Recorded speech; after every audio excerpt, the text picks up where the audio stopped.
Eu vou falando, foi o que aconteceu naquela entrevista. Os caras chegaram com a câmera e fizeram as mesmas perguntas que todo mundo faz. Eu fui respondendo, só que eles estavam gravando. Aí mandaram no YouTube, eu nem entendi como é que fez esse sucesso todo. Eu falo isso há 20 anos, a mesma coisa. Só que sempre para pouca gente, para um, para outro. O grupinho, o papel é isso, é fazer e botar na rua. Explico para aquela pessoa e a pessoa não é meramente decorativa, ela questiona. Ela vamos dizer, incita as pessoas a pensarem na estrutura social, que eu vejo discutir tudo.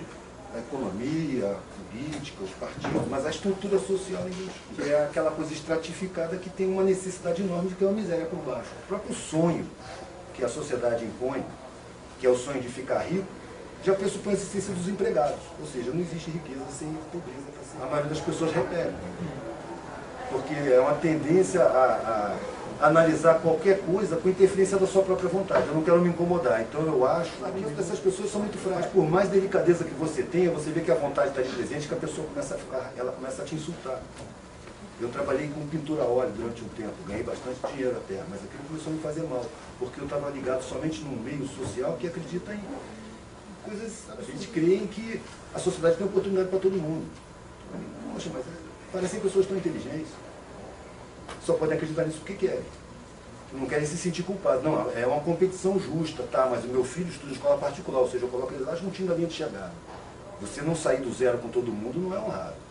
Nenhum atleta não quer começar uma competição lá na frente. No entanto, na competição que eles dizem que é uma competição justa, todo mundo começa lá na frente. Quem estuda em escola particular começou lá na frente. A grande massa começou lá do zero. Cadê a honra? Para quem está competindo, isso não é honrado. Eles são tão convencidos de uma superioridade humana que quando você olha com igualdade, sendo que ele sabe que a sua posição social e econômica é bem inferior à dele, ele não aceita que você olhe para ele com igualdade, que você conteste ele com liberdade. Ele está condicionado a sentir superioridade e está acostumado a tratar com pessoas que foram condicionadas a se sentirem inferiores. O pobre recebe uma bagagem muito grande, o cara da favela, da comunidade, de inferioridade. Ele assim usa massa crítica. Mas eu percebo que as pessoas que se atraem pelo meu trabalho, nos seus meios, são formadores de opinião. Eu não consigo, não achei nenhuma coletividade em que eu pudesse me encaixar, que não fosse a coletividade humana como um todo. Porque toda a coletividade que eu encontrei é cheia de verdades, cheia de gente que já sabe tudo. Eu sou um cara cheio de dúvidas. Eu não tenho certeza de nada. Agora eu tenho opiniões. Eu não vou botar opinião para brigar contra a verdade. Aliás, esse negócio de botar ideia na rinha para brigar, parece coisa da Europa, né? O trotskista odeia o stalinista, que odeia os istas se odeiam entre si. No entanto, quem está concentrando renda não é nenhum desses caras. Eles falam uma língua que a população não entende. O cara entra na favela e faz um discurso, ele dispersa a moçada, porque o código dele é acadêmico. Ele não foi lá aprender, ele não tem, na cabeça dele, não tem a possibilidade dele aprender alguma coisa na favela. O que é uma estupidez. Na favela se desenvolve a sabedoria. Essas pessoas confundem falta de conhecimento com falta de sabedoria, falta de conhecimento com falta de personalidade, de inteligência. Na favela tem um desenvolvimento de saberes incrível. Se você entra lá com humildade, você tem muito a aprender, você acaba vendo que a academia é precária pra caramba. Ela tem uma direção certa na sociedade, e é uma direção minoritária.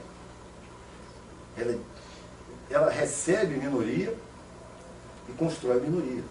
Ela não é feita, como em tese, para servir a sociedade. Agora, você não pode fazer uma revolução sem ter um povo consciente. Pelo menos uma boa parte do povo tem que estar consciente.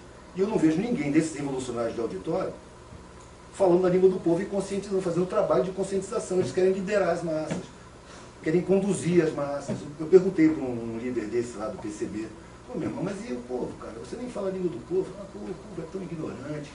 O povo não é ignorante, o povo é ignorantizado.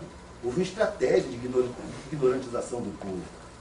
Eu não sei, eu não acompanhei, mas o que me parece é que quando o povo começou a ser obrigado a entrar na escola pública, a escola pública tinha muita qualidade. Porque quem estudava lá era uma classe mais elevada na sociedade. Então, quando entrou o populacho, pegou ótimos professores. Aí a burguesia foi tirando seus filhos para não se misturarem, começou a aparecer um monte de escola particular, e os filhos dos pobres começaram a entender como é que funcionava. E o filho do pobre tem uma característica muito grande. Ele chega em casa e ele esclarece os pais. Tudo que ele aprende na escola, ele chega em casa e começa a contar para os pais, e os pais param para ouvir. Então começou-se a se entender a estrutura social. Você vê que nessa época, antes de 64, o sindicalismo estava a mil, porque eles já estavam sabendo como atuar dentro da estrutura social. Eles estavam começando a entender o que estava acontecendo. Precisava de um golpe para parar esse processo. Aí atacaram os sindicatos, eles fizeram tudo, né? Acabaram com o salário dos professores, acabaram com as verbas, a escola pública ficou super precária, até 68. Eles perceberam que os universitários estavam dando muito trabalho. Aí, a partir de 68, eles começaram a investir na universidade. Aí foram cortando autonomia, foram interferindo na grade curricular, despolitizaram a estudantada. Hoje você vê a estudantada, poxa, dá vontade de chorar. Quando eu saí para a estrada, isso foi em 80, eu sempre, em todas as cidades, procurava as universidades para expor, porque eu encontrava cabeças pensantes. Com o tempo eu fui perdendo o prazer de expor em universidade, porque eu saía triste, porque as pessoas estavam se alienando aos poucos. Onde que não tem povo que não é liderado? É complicado. Bolívia, por exemplo. Bolívia, por exemplo, não tem ninguém liderando o povo. Os marxistas estão cortando um dobrado para explicar o que acontece na Bolívia. Ah, porque o MAS conseguiu mobilizar. Eles sempre pensam que a coisa vem de cima para baixo. Ah, porque o MAS conseguiu mobilizar. Eu tenho um artigo do Fernando Ronaconi, que é um boliviano Aymara, que ele fala que o marxista só pode pensar assim, a não ser que você seja a mídia. A mídia trabalha com profissionais muito bem pagos, que trabalham no inconsciente das pessoas. É uma coisa insidiosa, é uma coisa criminosa, mal intencionada e muito bem feita. A esquerda tinha muito que aprender com a direita, porque ela se adapta, enquanto a esquerda repete os jargões, que até em novelas já foram desmoralizados, transformados em chatice. O revolucionário da novela é aquele cara que ninguém aguentava. E usava todos os termos que eu vejo serem usados até hoje para saber a cada estudante. Luta de classe. Eu estava na favela e tinha um cara fazendo um discurso desse. Eu não estava participando, não, só vi. Aí cheguei do lado de um amigo meu e ele falou assim, vamos embora daqui, vamos embora daqui. O cara está falando de luta de classe. Luta de classe não existe. Não existe luta quando um lado só bate e o outro lado só apanha. Isso não é luta, na cabeça dele não é luta. Então o cara usa esses jargões, o povo não vai ficar ouvindo. E o cara sai com a sensação de que o povo não está interessado. O sistema cooptou a universidade para o mercado de trabalho, não para a coletividade, não para a sociedade, não para o ser humano, mas para aquele ser humano que tem propriedade. Você vê, os sintomas são claros. Eu passei ali na delegacia de crime contra o patrimônio, uma coisa imensa, muito bem estruturada, cheia de viatura. Vai na de homicídios. Falta peça, falta gasolina, o computador está quebrado. Por quê? Porque nós estamos numa sociedade onde a vida vale menos do que a propriedade. A sua vida vale se você tiver propriedade. Se você não tiver, a sua vida trabalhar. O externo, se você não trabalhar o interno. Se você fizer um trabalho profundo e sincero dentro de você mesmo, buscando dentro de si os condicionamentos que a sociedade nos impôs a todos, você vai encontrar todas as falhas que você critica na sociedade. De forma embrionária, varia o grau, mas tudo que tem na sociedade, cada um tem dentro de si. Se você não virar para dentro e procurar seus próprios erros, o seu trabalho externo perde a força, perde a eficiência, fica vazio, fica fútil, não desperta o crédito das pessoas. Se você faz esse trabalho realmente dentro de você, quando você fala, a sua palavra parece que vibra de um jeito diferente. E as pessoas sentem que você está falando a verdade. Você está falando uma coisa que você vivencia. Você não está ensinando como agir.